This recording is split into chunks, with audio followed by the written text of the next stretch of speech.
আপনি বলুন তো, কোটিপতি আছে, কয়েক কোটি টাকার মালিক আছে, 8টা ছেলের বাবা। কয় ছেলে? 8 ছেলের বাবা। মেয়েও কম না। সমস্ত ছেলেকে গ্রাজুয়েশন করেছে এবং বড় বড় চাকরি দিয়েছে, সবকিছু করেছে, কিন্তু হরিভজন শিখায়নি, আর নিজেও হরিভজন করেনি। এই কথাটা ভালো করে শুনতে হবে। কানাই, এদিকে তাকাও, না হলে একেবারে জল ঢেলে দেবো। এদিকে বসো, আমার দিকে বসো। হ্যাঁ, তো এইবার দেখো কি বলছি শোনো। 8 ছেলের বাবা, কোটিপতি, কিন্তু তার 8 ছেলেকে বড় বড় চাকরি দিয়েছে, কিন্তু হরিভজন শিখায়নি। ওখানে বসে দণ্ডবোধ করুন, এদিকে আসবেন না, এখন সামনে আসবেন না বাবা, এখন সামনে আসবেন, ওখানে বসে পড়তে হবে।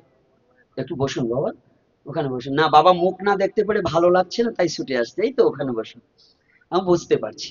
তো এইবার কিন্তু একটা ছেলেকেও হরিভজন শিখায়নি, কৃষ্ণ নাম শিখায়নি, একটু করতাল বাজাতে হয় তা শিখায়নি। হ্যাঁ, মেয়েদেরকে একটু উলুধ্বনি শিখায়নি। শিখাইছে কি জানো? হ্যাঁ, বলবো না, থাক।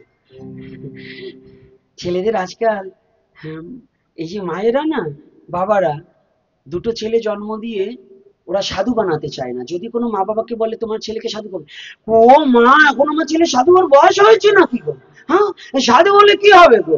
সাধু হলে শুধু পরের বাড়ি ওর ভিক্ষা করে খেতে হয়। আর আমার ছেলে কিসের অভাব আছে যে সাধু হবে?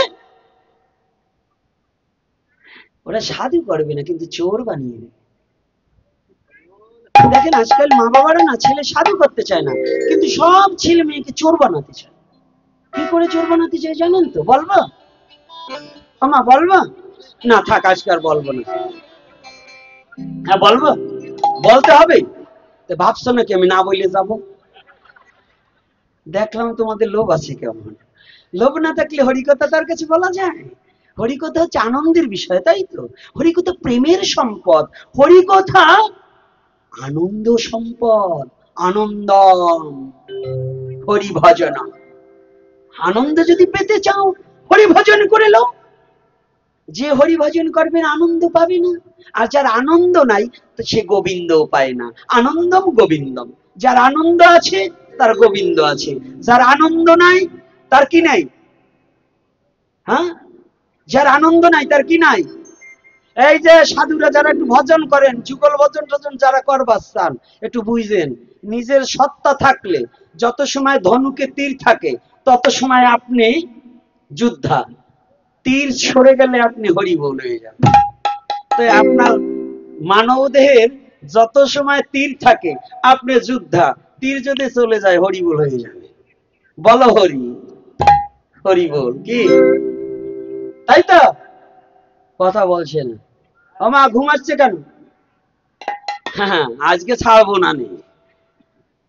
তো এইবার কথাটা ভালো করে বুঝবেন। তাহলে আনন্দম গোবিন্দম, যত সময় আমি আছি, মানে আমার সত্তা যত সময় থাকে তত সময় আমার আনন্দ আছে। সত্তা যদি চলে যায়, আর ভালো লাগবে? এই লাগবে ভালো? এই বুড়ো কটা কথা বলে না, কি ও জায়গা যাও নাই না মরো নাই? সব কটা মরিয়ে ঠুরি এখন আর কোনো কথা বলে না, ওই জরা মরায় ধরছে সবাই রে। তো ওই জায়গায় না যাই তোর কাজ হয়। আমার বাবা গেছিল তাই আমি আইছি। আমার বাবা যদি না চাইতে তো আমার নাচি নাচি কথা বলা লাগতো না। লাগতো কি? অপবিত্র থেকে পবিত্র সৃষ্টি হয়, অপবিত্র থেকে পবিত্র সৃষ্টি হয়। সেই অপবিত্র পবিত্র ফসল আজ আমি আপনি সবাই। রাধে। হ্যাঁ, ইহা বুঝতে হলে ভাতের মার খাওয়া বেড়ে হবে না, মদ খাওয়া বেড়ে হবে না, ওই চুল্লু খাওয়া বেরেনে হবে না, আর এই যে গুটকা খাওয়া বেরেনে আর খৈনি খাওয়া বেরেনে ঢুকবে না। এটা বুঝতে হলে পরে একটু সাধনা করতে হবে, সাধু সঙ্গ করতে হবে, প্রসাদ খেতে হবে। ওই বিষটা খাওয়া বদনে কখনো এটা বুঝবে না। বদনে বিষটা খেয়ে কখনোই ব্রেনে ভালো কিছু ঢুকবে না। ভালো কিছু ঢুকাতে হলে পরে গোবিন্দ চরণামৃত, সাধুগুরু বৈষ্ণবের চরণামৃত আস্বাদন করতে হবে এবং ভগবানের নিবেদিত প্রসাদ গ্রহণ করতে হবে। তাহলে যদি এই তত্ত্বটা বুঝতে পারে, না হলে ওই ভেড়ার মতো চলবে, পাঠার মতো হাঁটবে, খাবে যেমন ওই রকম চলবে আর বসবে। কৃষ্ণ ভজন বুঝতে হবে না, আর এই সনাতন ধর্ম বুঝতে হবে না। সনাতন ধর্ম বুঝতে হলে শুদ্ধ ভক্ত সঙ্গ করো, তবে যদি ভক্তের কৃপা হয়, এই অব্যয় তত্ত্ব গুরু যদি জানিয়ে দেয়, তাহলে এই জড়ামরার তত্ত্বটা বুঝে নিবে। এই জন্য বলছি আনন্দম গোবিন্দম, যত সময় থাকবে ধরে রাখতে পারবে, আনন্দে চলবে। যে সময় চলে গেল হরিবোল হয়ে গেল, আর আনন্দ থাকলো না, গোবিন্দ কি গোবিন্দ থাকবে? এই যার আনন্দ নাই তার গোবিন্দ আছে নাকি? হ্যাঁ সাধু বাবা পিছনে বসে থাকলে কি হবে? হ না বলতে হবে। আজকে বলবো না, ফিরে জন্মাই আনবো শালা ছেলেরা। আরে বাবা বলছি তো, এই জন্যই তো বলতে পারি, তাই তো। বাবারে বলা যায় না কি? বাবার বাবা কি হয়? ঠাকুর দাদা না? তো তারে শালা বলতে কি দোষ আছে নাকি? শালা মানে কি? আমি তার বলি নাই, মানে বোন বিয়ে করা শালা। এ শালা মানে কি?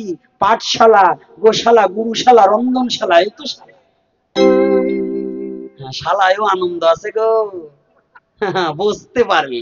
আর যদি না বুঝতে পারো তাহলে শালায় আনন্দ নেই, বাবা বললেও কষ্ট হয়। যদি বুঝতে পারো সনাতন ধর্ম, শালা বললেও আনন্দ হবে, বুঝবা কি আনন্দ। আর যদি আহা কি আনন্দ আকাশে বাতাসে। রাধে, কথা বোঝা যাচ্ছে? আমার ভাষা বুঝতে কষ্ট হচ্ছে না তো? আনন্দের মধ্য দিয়ে হরিকথা ঢুকাতে হবে। তো এইবার চোর জন্ম, চোর চাচ্ছ কি করে, চোর তৈরি করছে কি করে? ছেলেকে বড় অবিচার করলে, সাধু করলে না। ওই ছেলে কলমের খোঁচায়, মানে কলম তো আমাদের বাংলায় বলে কলম, আর এদেশে বলে পেন। এই পেন ঘুরিয়ে এমন একটা চুরি করবে, চোর সারা জীবনে চুরি যা করবে, এই বড় চোর একদিনে তাই চুরি করবে। কি করে কিনা বলুন? তাই আজকে 8 সন্তানের পুত্র হলেও সুখী হওয়া যায় না, কোটিপতি হলেও সুখী হওয়া যায় না। কি করে হওয়া যায় না? 8টা সন্তান জন্ম দিয়েছেন, চাকরি করছে, ওরা ফ্ল্যাট বাসা বাড়ি ঘর করে, ওরা কলকাতায় আছে, দিল্লিতে আছে, বোম্বে আছে, চেন্নাই আছে, পড়ে আছে। আর ওই বুড়ো বুড়ি দুটো সারা জীবন গাধার ন্যায় পরিশ্রম করে ওই রকম প্যান্ট পরা স্যুট পরা ভদ্রলোক জন্মাইছে যে, সেই দুটোর কোনো খবর নিচ্ছে না। কোটি কোটি টাকা থাকলেও বৃদ্ধ বয়সে যদি সন্তান তার কাছে না থাকে, যদি তাদের এক গ্লাস জল দেওয়ার কেউ না থাকে, যদি কর্ণে একটু হরিনাম দেওয়ার কোনো কেউ না থাকে, তাহলে কোটি টাকা থেকে লাভ কি বাবা? কোটিপতি হয়ে লাভ কি হয়েছে? তোমার জীবনে কোটিপতি টাকা তুচ্ছ হয়ে গেছে। কোটি কোটি টাকা খরচ করে বিশাল বিলাসবহুল বাড়ি করেছো। হ্যাঁ, রতন টাটা যত বড় বাড়ি করুন, মুকেশ আম্বানি যতই বাড়ি করুন, আপনি জানুন যত কোটি কোটি টাকা না, বিলিয়ন বিলিয়ন টাকা দিয়েও যদি বাড়ি করে, ওই মুকেশ আম্বানি যদি অসুস্থ হয়, যদি হসপিটালে নিয়ে যায়, ওখানে গিয়ে যদি সে মারা যায়, এত সুন্দর বাড়ি করেছে, সে এত পরিশ্রম করে, যে দরজা দিয়ে বের করে নিয়ে গিয়েছে, আর ওই মুকেশ আম্বানিকে ওই ঘরে আর ঢুকাবে না। রতন টাটাকে ওই ঘরে ঢুকাবে না, যে ঘর থেকে বের করে দেবে ওই ঘরে আর কোনোদিন ঢুকাবে না। তাহলে এই টাকা থাকলে সুখী হওয়া যায় না। তাহলে হ্যাঁ, একজন সুখী হতে পারে কে? বৃক্ষ তলায় থেকে সুখ অনুভূতির জগতে যেতে পারে যদি কৃষ্ণ ভজন করতে করতে, যদি কারো মা বাবার একটা শুদ্ধ কৃষ্ণ ভক্ত সন্তান হয়, অন্তত আর কিছু না পারলেও মৃত্যু সময় একটু হরিনাম দিতে পারবে। আর কিছু নয়। মৃত্যু সময় ভক্ত ছেলে কি চায়? বাবা, শুদ্ধ ভক্ত ছেলে মেয়েরা কি চায়? বাবা, জীবনে তো তোমাকে কোনোদিন কোনো সুখ দিতে পারিনি। সনাতন ধর্মের শিক্ষাটা কত বড়! ভগবান রামচন্দ্র ধর্ম শিক্ষাটা কি কত বড়, এটা একটু বুঝুন। ভগবান রামচন্দ্র ত্রেতাযুগের ভগবান হয়েও, পিতার বাক্য প্রতিপালনে ভগবান হয়েও বনবাসী হয়েছে। তাহলে ধর্ম কি শিক্ষা দেয়? পিতা মাতার প্রতি শ্রদ্ধাবান হওয়া শিক্ষা দেয়। আপনি বলুন, যত জপের মালায় জপ করুন, আপনার গৃহের সন্তান যদি ভালো না হয়, আপনার স্ত্রী পুত্র যদি ভালো না হয়, আপনি বলুন তো আপনি কি সুখী? এখানে সাধুসঙ্গ করে ঘরে যাওয়ার সাথে সাথেই যদি স্ত্রীর সাথে কলহ লাগে, পুত্র যদি আপনাকে অকথ্য ভাষায় বকাবকি করে, পুত্র যদি আপনাকে মারতে আসে, এটা কি সুখ পাওয়া যায় বাবা? এটা কি শান্তি হয়?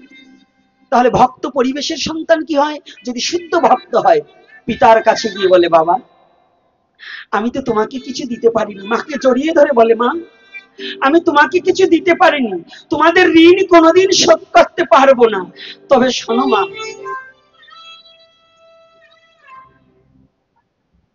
তোমাকে তো কোনোদিন কিছু দিতে পারিনি, তোমরা দুজন আমাকে একটু আশীর্বাদ করো। ও মা, বাবা তোমার ঔরাসে জন্মগ্রহণ করেছিলাম, আমার মায়ের গর্ভে ঠাঁই পেয়েছিলাম বিধায় আমি গোবিন্দ ভজন করতে পেরেছি। ও মা, জানো তোমার মতো দুঃখিনীর ঘরে জন্মগ্রহণ করেছিলাম বিধায় আমার এই পাপ হাত দিয়ে আমার গোবিন্দের চরণে একটা তুলসী দিতে পেরেছি। জানো মা, তোমরা দুজনে আমাকে একটু আশীর্বাদ করো। আমি তো তোমাদের ঋণ শোধ করতে পারবো না, আর কোনোদিন তোমাদের কিছু দিতে পারবো না, তবে যেদিন তোমাদের প্রাণ পাখি যাওয়ার সময় ঘনিয়ে আসবে,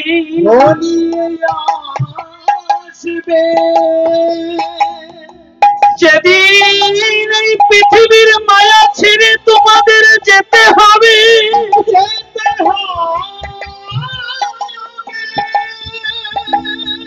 যেদিন ভাই বন্ধু পুত্র পরিজন ছেড়ে তোমাদের আপন দেশে যাওয়ার সময় ঘনিয়ে আসবে,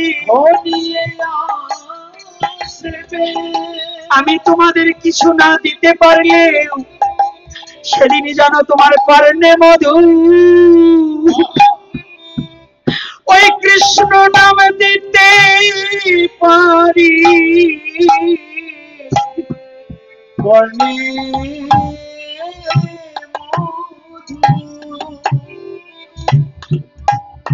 যেন এই কৃষ্ণ নাম দিতে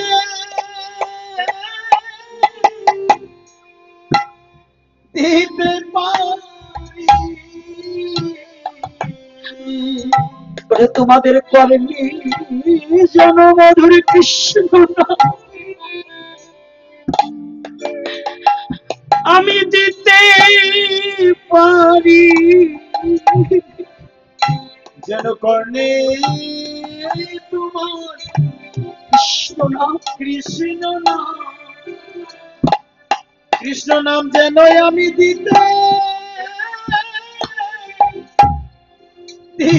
পারি।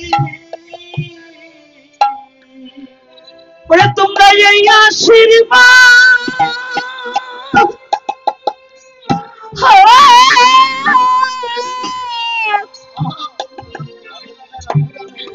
ওরে একবার করো মনে,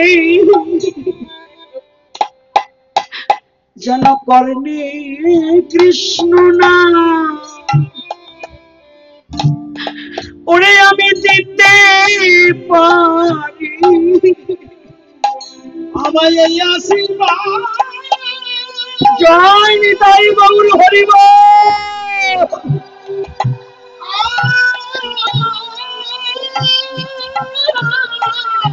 আরে করো মনে, করো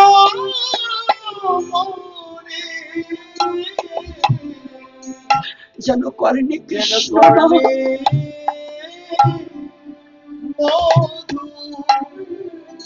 এই কৃষ্ণ নামে, কৃষ্ণ নাম যেন আমি দিতে পারি।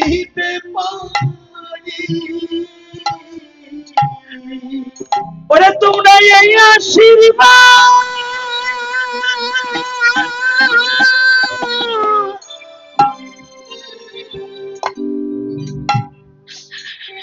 ওরে একবার করো মরে, তোমাদের বিদায় বেলা যেন ওই কৃষ্ণ না আমি শোনাতে পারি।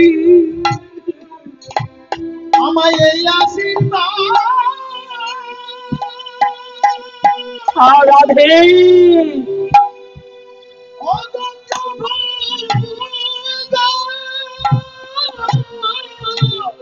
বলে করো বলি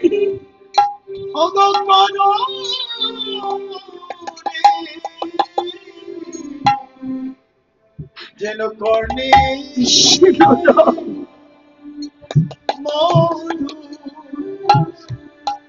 মধুর কৃষ্ণ যেন দিতে পারি। ওরে যেদিন তোমাদের উড়ে যাবে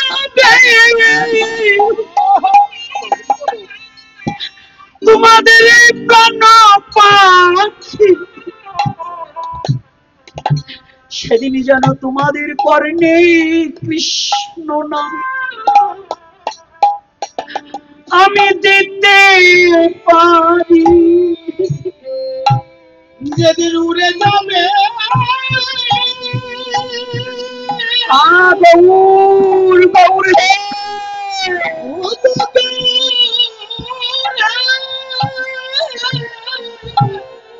প্রাণ পাখি এই প্রাণ পাখি সেদিন যেন করেনি কৃষ্ণ নাম যেন নাম দিতে পারি। মধুর নাম যেন দিতে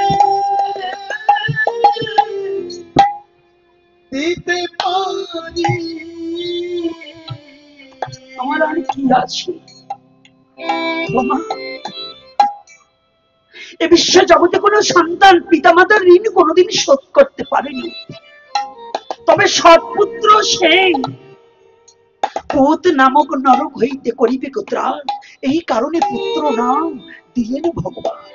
যদি পৃথিবীতে একটা সন্তান শুদ্ধ কৃষ্ণ ভজন যোগ্য হয় তবে তার পিতামাতার মায়ের গর্ভ সার্থক আর পিতার জন্ম ধন্য হয়। যদি একটা শুদ্ধ কৃষ্ণ ভক্ত সন্তান কেউ জন্ম দিতে পারে আর গর্ভে ধারণ করতে পারে,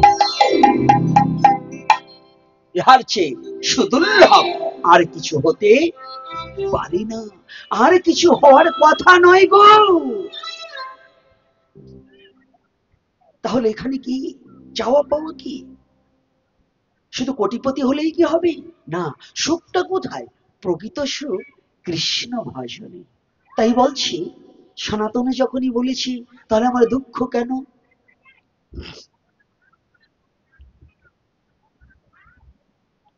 সনাতন তোমার দুঃখ কেন? তুমি যে কৃষ্ণ ভুলে বসে আছো, কৃষ্ণ ভুলে বসে আছো, কৃষ্ণ ভুলে বসে আছো, কৃষ্ণ ভুলে বসে আছো, তোমায় তুমি নাচিয়া কৃষ্ণ ভুলে বসে আছো, তোমায় তুমি নাচিয়া কৃষ্ণ ভুলে বসে আছো। কৃষ্ণ ভুলে দুঃখ কেন?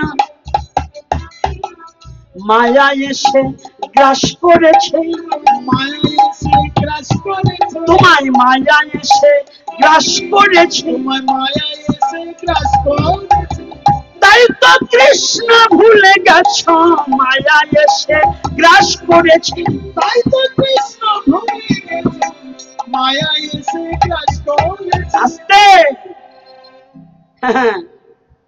তুমি কৃষ্ণ ভুলে গেছো, এইবার তোমাকে মায়ায় কি করেছে? মায়ায় তোমাকে গলায় ফাঁসি দিয়েছে। এইবার ফাঁসি দিলে, গলায় ফাঁসি দিলে সে বেঁচে থাকে না মরে যায় গো? রাধে রাধে। জীবিত থেকেও মরে যায় মানুষ। কি করে মরা? তারাই মরা। কারা মরা?